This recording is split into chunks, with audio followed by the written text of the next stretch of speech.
दोस्तों, जैसा कि आप बार बार कमेंट कर रहे थे कि सर हमें कक्षा 9वीं का हिंदी का पेपर बताइए और वो भी पूरा सॉल्यूशन सहित, तो आप लोगों के लिए कक्षा 9वीं हिंदी एमपी बोर्ड का पेपर मैं लेकर आ चुका हूं और बिना देर किए मैं स्टार्ट करता हूं। इस पूरे पेपर को सॉल्यूशन सहित बता रहा हूं, तो जल्दी से चैनल को आप सभी बच्चे सब्सक्राइब कर लीजिएगा।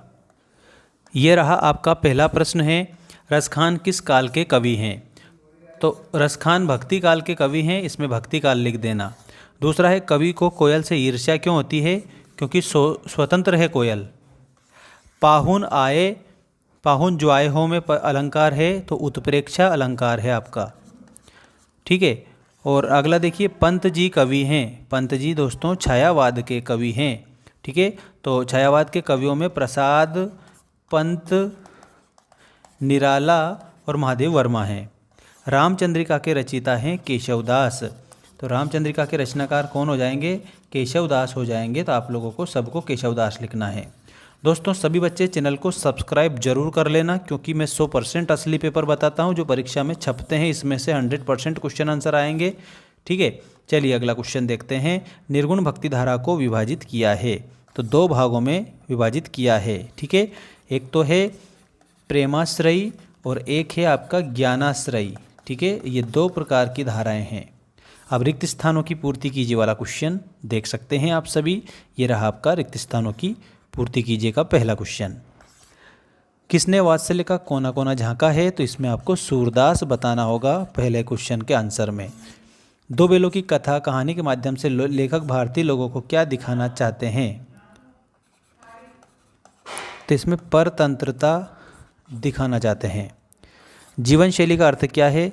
तो जीने का तरीका, जीने का तरीका आपका उत्तर हो जाएगा।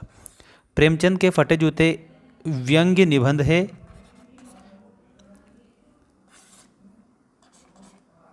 एकांकी 1 अंक की रचना है।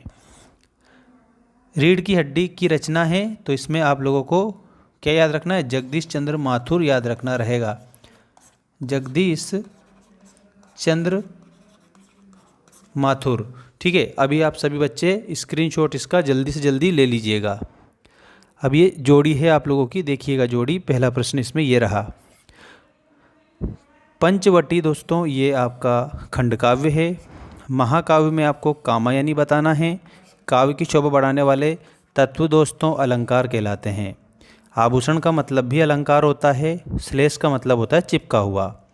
और वाक्यम रसात्मकम काव्यम को आचार्य विश्वनाथ से आप मिला देंगे, ठीक है। ये आप लोगों का बिल्कुल सही उत्तर हो जाएगा, ठीक है। स्क्रीनशॉट भी इसका ले ले जल्दी से, है ना, और पीछे करके देख लेना वीडियो को पूरा।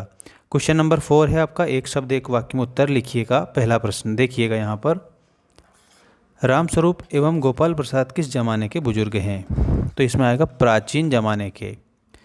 हाँ मैंने बीए पास किया है, कोई चोरी नहीं की, ये कथन किसका है? तो ये उमा का कथन है। इसमें आपको उमा लिखना है।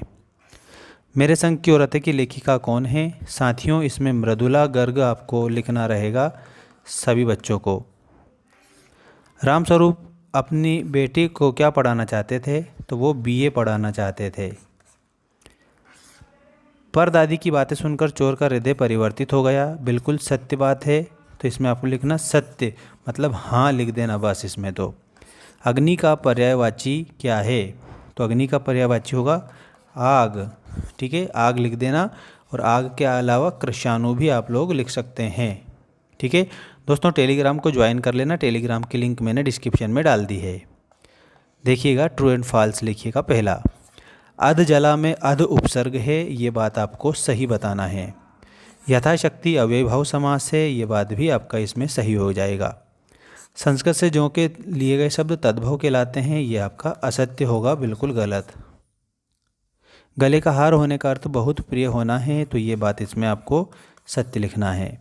आशीर्वाद शब्द शुद्ध है, ये अशुद्ध शब्द है, इसका मतलब इसमें असत्य आएगा। समास के 3 भेद होते हैं, ये भी आपका असत्य है, क्योंकि समास के कितने 3 नहीं होते हैं, 6 भेद होते हैं। ये आप लोगों को पूरा ऐसे कंप्लीट करना है। और यदि चैनल को आपने सब्सक्राइब नहीं किया है तो चैनल को सभी बच्चे सब्सक्राइब जरूर कर लेना। यूट्यूब पर आप हमें ज़रूर फॉलो करिएगा। मिलते हैं नेक्स्ट वीडियो में। धन्यवाद।